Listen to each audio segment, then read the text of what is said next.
for me, it's just understanding that like everything I fight for is beyond me. So I'm not fighting for myself. I'm not fighting for this generation, technically. I'm fighting for the generations to come, because change is like a long-term thing. I can go out and protest right now. We can all protest right now, but it's not gonna really make a big difference in terms of what we're fighting for. Right. But if we keep doing it, keep pushing, keep having conversations, keep raising the bar, and then for generations to come now, it's like we raised that bar, now we fought for you guys. Like, I'm not doing this for myself, I'm doing it for the future. And like that's something that like, we need to understand, because it's bigger than us. All these problems are bigger than us. Welcome to this edition of It's Complicated. My name is Orlando Bowen, and I want you to be encouraged today. If you're going through a challenging time, be encouraged. If you're feeling like you're by yourself, still be encouraged. Understand that life is a journey. Do not judge each day by the harvest you reap, but by the seeds that you plant. Quote by Robert Louis Stevenson. Today I'm with two amazing, brilliant, talented young ladies who plant seeds, right? They use their gifts, they use their passions, they use their abilities to pour into the lives of other people. It's everything that we stand for. It's the things that we teach. It's the things that we want in terms of what's possible for our community and for society at large. Ladies and gentle sirs and our non-binary family, we've got Taijah and we have Rylie. Awesome. Ladies, such an honor, a privilege, and a pleasure to have you here. How you doing today? I'm good. How are you? Doing very well. Rylie? I'm good. Good. Yeah. Awesome. So there's a lot that's happening in the world, yes? Yeah. So over the last year and a bit, I know that, we've had a few conversations and you've shared some things that have stoked you. And you're like, I've got to do something, right? And then you've taken action. So let's begin. What are some of the things that have stoked you? I'll start with you, Taijah. So with the whole like Black Lives Matter movement that kind of came more popular, I'd say, around the time where a lot of more deaths were happening, I decided to organize a rally last March, which was kind of aimed towards the Peel District School Board, because I felt as if that's where the change needed to really start, because we're talking about making a change in the world. It's like, where are we starting? And it starts with education and teaching people, and then teaching from young, because I feel like a lot of adults really have their mindset now. They grew up with that mindset that this is what it is. But if we start younger with the kids, it's like we can kind of grow and make it a bigger thing, so they can teach their generations on and on and on. Okay. So it's kind of where that started. Awesome. Love that. Thank you for sharing. Rylie? It's similar to Taijah with the whole Black Lives Matter movement as well, and just seeing how ignorant people can be really shook me, is because I'm a person of love and I just love people. So it's like to see that someone's life can be disregarded just because of something as little as skin color. Right. That's what really shook me. So for me, it was just about, like Taijah said, starting with the youth when you're most impressionable, bringing a platform, social platforms, to get more educated about yourself, because I feel like more so than just people who aren't Black not being educated, we're not educated about who we are and where we come from, because nobody taught us. And so being in a day and age where now we have so much access to so much information, but nobody's using it. So I wanted to bring a platform where we kind of cultivate all that information and bring it to youth, so they all have a place where they can relate to each other, and have a place where, like, I have the same experiences as you and you have the same experiences as me. Let's talk about it. Yeah, love that. The future is in good hands, you understand? No, honestly, like when something that gets me fired up, like it makes my hair stand up. Don't comment. But when I think about young people who are willing to use something that has stoked them and to do something about it. Because I've been in many spaces where folks are like, I can't stand that thing that's happening, and let me get back to what I was doing. You understand? So I'd love for it to be like a normal thing to happen, that someone sees something that moves them and takes action, but that isn't the case. It's not normal, right? You're not normal. But that being said, right? What is it that in a day and an age where folks are like, everything has to be perfect before they post it, right?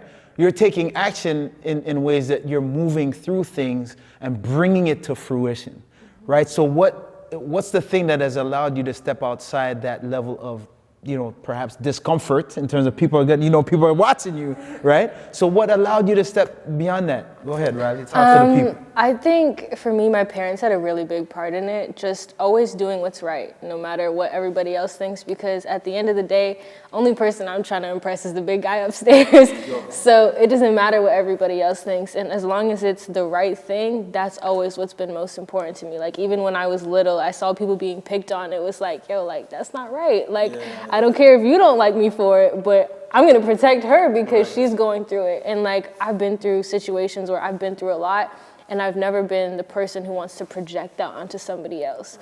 So it's just willing to step out of your comfort zone, because odds are a million other people are thinking the same way you are, but they're too scared to say anything.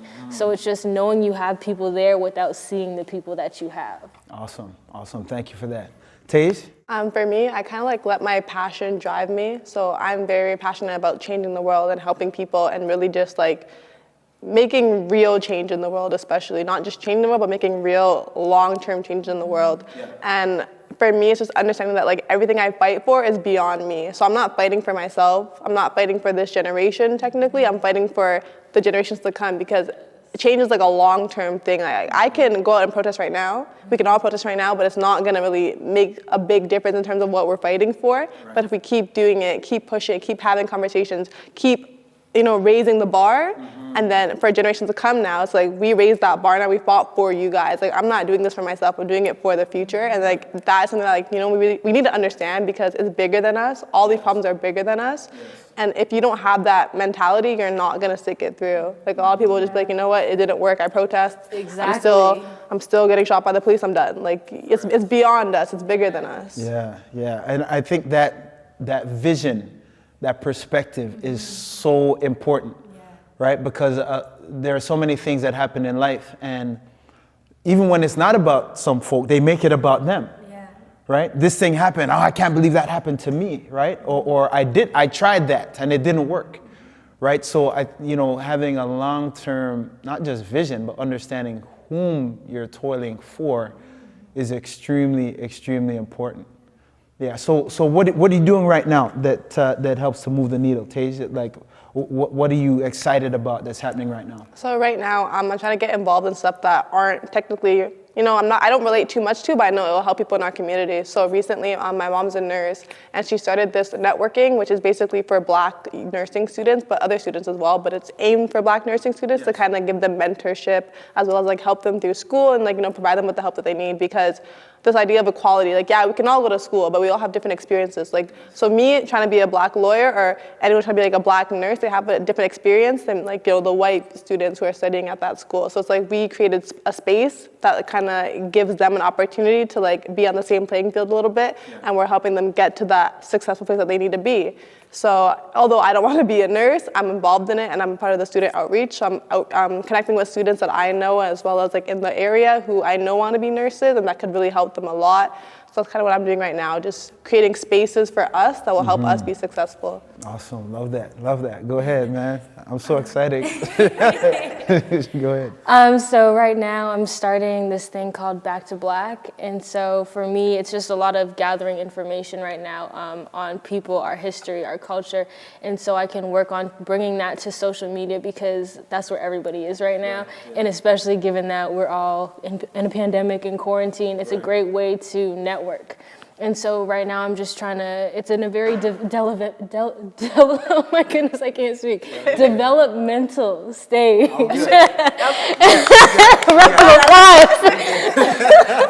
Ooh.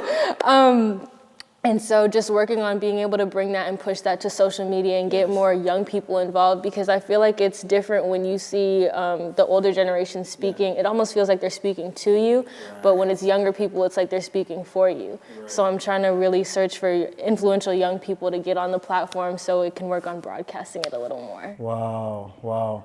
You two are bringing such hope and such inspiration, and you're using what you have where you are. Right, that's so powerful. I know a lot of young people who are like on the fence. They'll be like, I want to, but so and so is watching me over there. I don't know. What do you have to say to young people who are thinking about making a difference, and they have something on their heart to do, but they're just like, nah, there's too many eyes on me. What do you have to say to folks like that? if it's on your heart, you can't avoid it. Like, you can run from it all you want, but if something is on your heart, it's meant for you, and someone out in the world needs what you have. And that's the way I think of it. Like, I know even if I'm too scared, I'm doing this for someone who's too scared, but I'm gonna take the punch for you because I can do it for you. So now you can see that you can do it too. And honestly, anybody who isn't on your team, you don't need in your life. And so if they're not supporting you right now, they will be eventually. And so, but if they're not helping you, they're not encouraging you, it's not somebody that you need in your circle. So just take the jump, and the people, you'll attract the right people once you start doing the things that reflect you. Awesome, thank you. I would just say, like, be authentic. As Rylie said, like, if it's on your heart, clearly, you know, it means something to you. So when you're speaking, speak from the heart. Like, people respond to authenticity. Like, you can tell when someone's being fake with you. Like, they're like, hi, how are you? Like, you can tell. You can tell when someone's being fake with you. But, like, when someone's actually having, like, a real conversation with you, like, it hits more. And, and it'll make more change, and it'll affect more lives. So be authentic and then be unapologetic. So one thing I regret is when I was doing my rally, I held back a lot in situations like I shouldn't have held back a lot. And I regret that now. And I wish I wasn't unapologetic and spoke up when I felt like something was wrong, or I spoke up when I felt like, you know, more could have been done. So, like, have no regrets, be authentic, be yourself, and speak from the heart. That's, like, what I would say. Awesome. You know, I feel refreshed.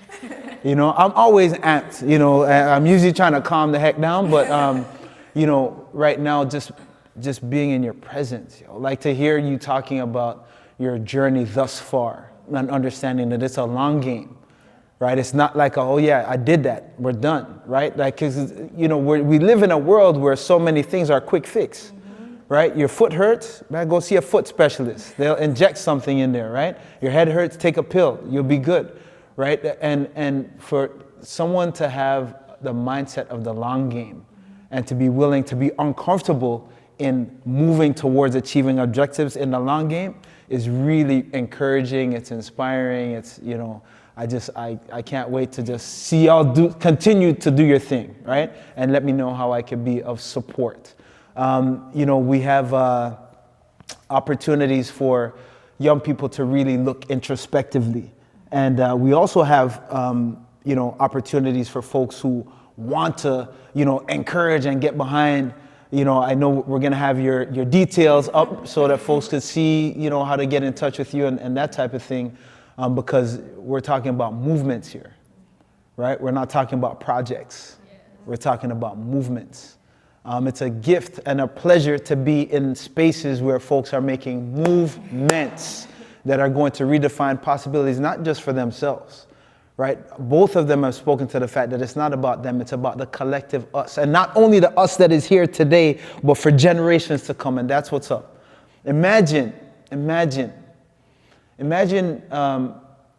the majority of people woke up with the intention of doing something that shifts possibilities for generations to come.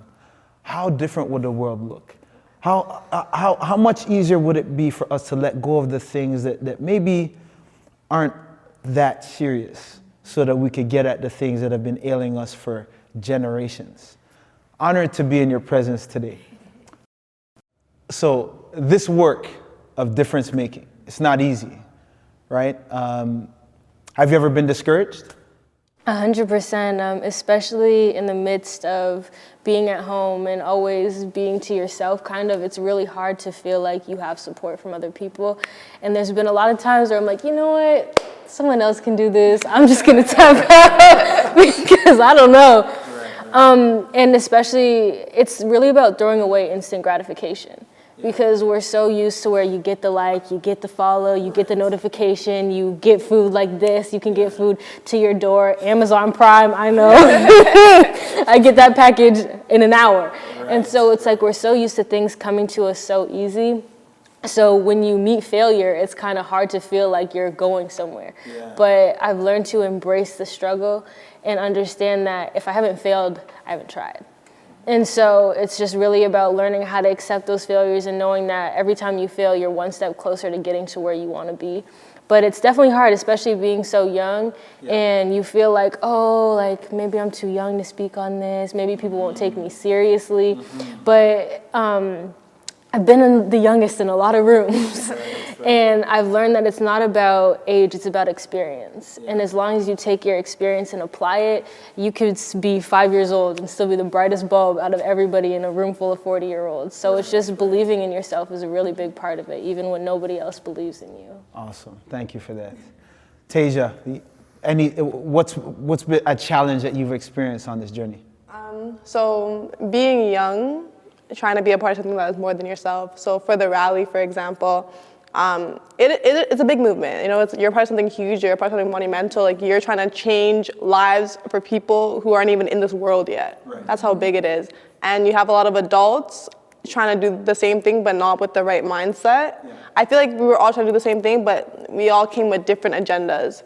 So I feel like I came with a clear heart, and like a lot of young people came with a clear heart, whereas like adults were coming with like, you know what, okay, we're gonna be on TV. We can really push for this to happen now. We can push for that to happen now. And like my voice began to kind of get clouded with their voices, and at one point I just completely lost my voice to the point where I wasn't even gonna speak at my own rally. Wow. And it was stressful. Like, I cried. I was like, I don't want to do this anymore. Like, I'm stressed out. Like, I lost the love for this. Like, I don't even want to speak up anymore because, like, what's the point? If no one's listening to me right now, who's going to listen to me the day of in front of everyone? So I had to sit down. I talked to my mom. I feel like that's probably my biggest support system. And she's like, you know what, Taijah, like, there's a difference between, like, respecting your elders and then respecting yourself, being able to speak up in those type of situations. So I really had to kind of pull myself together and speak up for myself and be like, you know what, this is what I believe we started this rally and movement for, and I feel like this is what we need to stick to. And after doing that, everything changed. Like, everything changed completely. So I feel like a lot of young people, they struggle to speak up for themselves because they experience the same thing. You know, a mom, a teacher, a principal, someone tells them like, nope, you can't, you're too young, or nope, stop talking, you're not making sense. And they don't have that drive to kind of be like, you know, speak up for themselves, because either they think that they're being disrespectful, or they think that they don't matter, or their words can get jumbled up like mine just did. Anything. So yeah, like, I feel like they just really need to understand that, like, your voice is so important, and you come with a different perspective than adults do, because, you know, we're really out here experiencing a lot more than they are. They're kind of like looking in from a lens, and we're really experiencing it. So when you feel like your voice doesn't matter, it's a big problem. It's a huge problem, and that's something that, like, I really battled with myself and really overcame over time. And that didn't just come overnight. It came with support from my friends, from you, from my teammates, everyone. It's kind of like, you just need to really work on yourself and understand that your voice is powerful, understand that you have meaning and what you have to say matters. You're unstoppable. So that's my biggest challenge, is understanding that, like, I'm important, my voice is important, and I can speak up in any situation, adult, young adult, elder, it doesn't matter. If it's important to me, it's on your heart, speak about it. Love that. Love that. Both of you have spoken to the power of community, right? And folks you have in your circle. You've also articulated very clearly at your some of the challenges that you've experienced, right? In terms of the things that you've had to face and overcome en route to moving the needle. There are lessons in that, right? There are lessons in a day and an age where so many people are giving up. Oh yeah, it doesn't work, I'm out.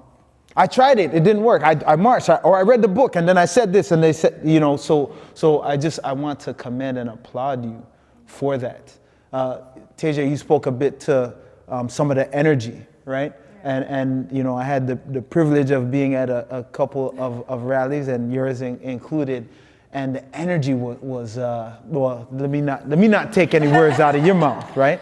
I know what it was for me, but what was it like for you being on the ground? It felt like very liberating as well. I felt like united. Like, I never felt so close to my people before in that moment. Like, we were all just like marching. We had like a similar goal, because like a lot of the time, like, the Black community is very, very divided. And I had this conversation this morning with a couple of people, and it's true. Like, a lot of us are divided unless it comes to, like, we have that common goal. So just the fact that we're all marching together with the same goal, the same emotions, anger, sadness, rejoice. Like, it was just like, it felt like unreal. Like, after the experience, I'm like, okay, what's next? Like, what can I do next? Because marching isn't just enough. It's not enough just to march. It's like, what are we doing now? Like, we have your attention. We got the cameras. You guys all came together. You guys are watching us now. what are we going to do with this information?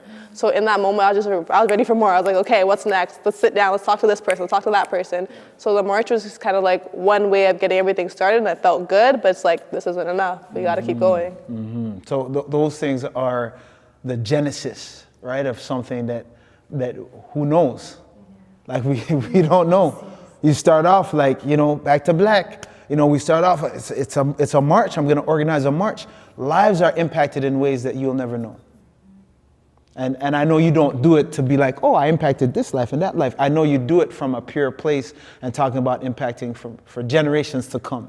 And for that, that's one of the things that we'd like to engender as like the norm, right? Let's go out and serve, but it's not about us. Let's go toil. I'm talking about be spent, like sweaty, like dirty, and it's not about us. How about that? Imagine that, right? And when you have voices that can unite towards a common cause and one goal, so much is possible, man. I almost started going into one voice, one team. I almost started going into that, right? But I just get really charged up at the thought that we could actually unite towards something and set aside all the things that people use to try to divide us. And with that, I'd like to leave with a quote by John Lewis. Do not get lost in a sea of despair. Be hopeful. Be optimistic. Our struggle is not the struggle of a day, a week, a month, or a year. It is the struggle of a lifetime. Never, ever be afraid to make noise and get into good trouble, necessary trouble. The late John Lewis. As we think about our efforts, our individual and our collective efforts in moving the needle of possibility for current and future generations, I'm incredibly inspired, and I trust that you are as well as you're taking this in, not only in seeing the brilliance that is here with us, but in understanding your brilliance and in understanding your ability to take from that energy, from that inspiration, and to do with it what you can to move the needle. Yeah, and understand this, the work isn't easy, right? It's not a sprint, it's a marathon, right? So it may be challenging and rewarding. It could be exhausting and energizing. And take all of that in, because whatever it is, at the end of the day, it's worth it. When we're talking about moving possibilities and redefining things in terms of how people see themselves, that's why we're here. So be that light for somebody else and show up in ways that shift their possibilities. It may be challenging, like I said. It's complicated, and it's necessary. See you next time.